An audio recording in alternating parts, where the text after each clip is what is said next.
आप ये देख रहे हैं कि अगर खान साहब निकल जाते हैं तहरीक इंसाफ में से तो उसके बाद जो है वो कोई तहरीक इंसाफ का ज़ाती जो है वो वजूद नहीं रहेगा, ज़ाती वजूद सिर्फ खान साहब के साथ ही। तो ये भी बताइएगा बड़ाई साहब के मुज़ाकरात जो है वो आगे किस तरह से आपको बढ़ते हुए दिखाई दे रही हैं, उसके लिए क्या मसाइल हैं जो आपके ख्याल में दूर होने चाहिए? एक तो ये कि दोनों तरफ जो है वो इस वक्त जो लैंग्वेज यूज़ की जा रही है वो भी एक बड़ी वजह है कि सियासी तौर पे जो एक पार्लिमानी ज़बान है वो इस्तेमाल नहीं की जा रही, कहीं से सियासी खाना बदोश की आवाज़ आती है, कहीं से जंगली की आवाज़ आ रही है। तो ऐसे में कैसे बात आगे बढ़ सकती है?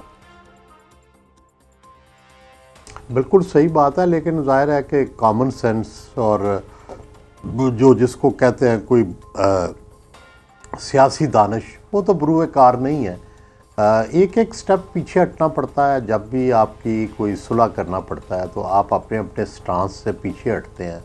तहरीक इंसाफ के जो डाई हार्ड लोग हैं या एग्रेसिव लोग हैं या जिनको मैं अकाब कहता हूँ, तो ये अकाब जो हैं उनको ये सूट करता है कि एक हार्ड स्टांस जो है वो लिया जाए, और ताकि एक तो ये है कि वो जो ओवरसीज़ हैं उनको गरमाया जाए और पाकिस्तानियों को भी गरमा के रखा जाए।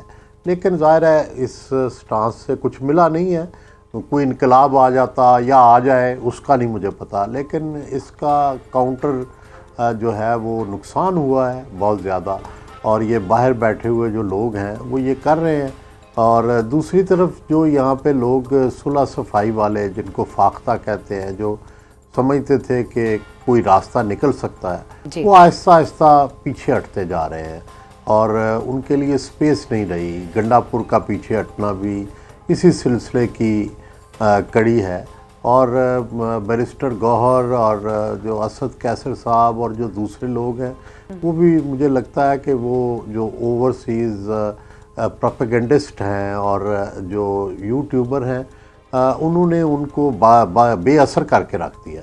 और इस वक्त सारा कुछ पीटीआई का अगर कोई लीडरशिप है तो वो वज़ीर आला अफरीदी के पास है, लेकिन भी उस दिन तक कि जिस दिन तक वो भी इंतहा पसंद रहेंगे। जिस दिन उन्होंने ये फ़ैसला किया कि मैंने इस्टेब्लिशमेंट से कोई मुज़ाकरात करने हैं, कोई बात करनी है, उस दिन आप देखिएगा कि उनके ख़िलाफ़ भी एक कैंपेन शुरू हो जाएगी।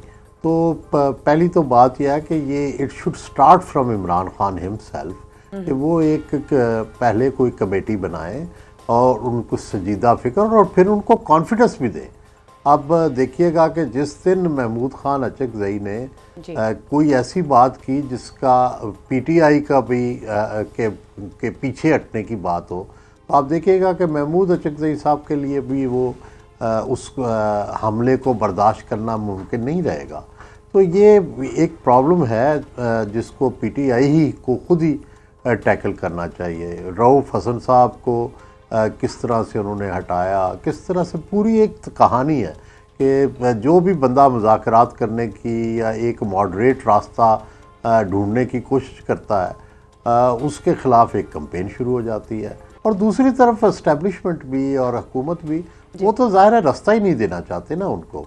वो समझते हैं कि ये इनको रास्ता दिया तो ये हमें गिरा देंगे।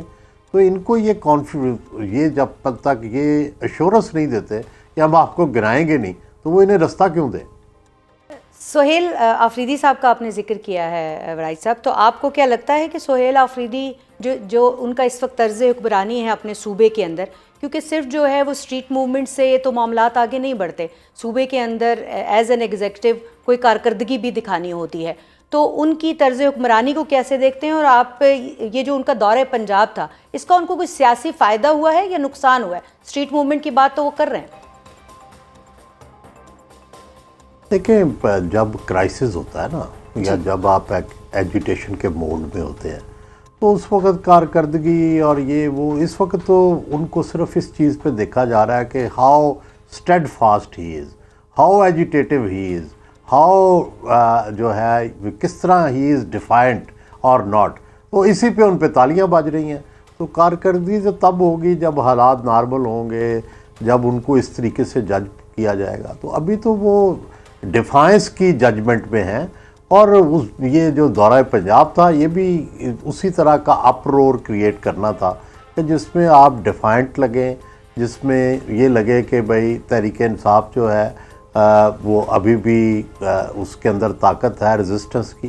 तो ये सारे एलिमेंट्स इसीलिए वो लाहौर तशरीफ़ लाए और ज़ाहिर है उससे उनको ख़बरें मिली, इससे उनको नाम मिला, इससे उनके जो है बगरचे कोई बहुत बड़ा ना इस्तकबाल हुआ, कुछ ना हुआ, लेकिन उनको ऐसी ख़बरें मिल गई जिससे उनकी जो रेपुटेशन थी और सर्वाइवल थी वो बेहतर हो गई।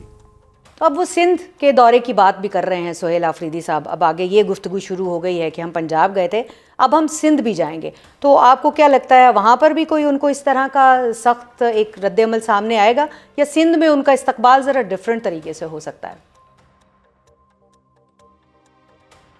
नहीं, मेरा ख्याल है कि ज़ाहिर है फेडरल गवर्नमेंट तो एक ही है और पॉलिसी तो एक ही चलेगी। नून पीटीआई को ये नहीं समझ आ रही कि देखें उनके बारे में नून लीग हो, पीपल्स पार्टी हो या फ़ौज या मुक़्तदरा हो, तीनों एक हैं।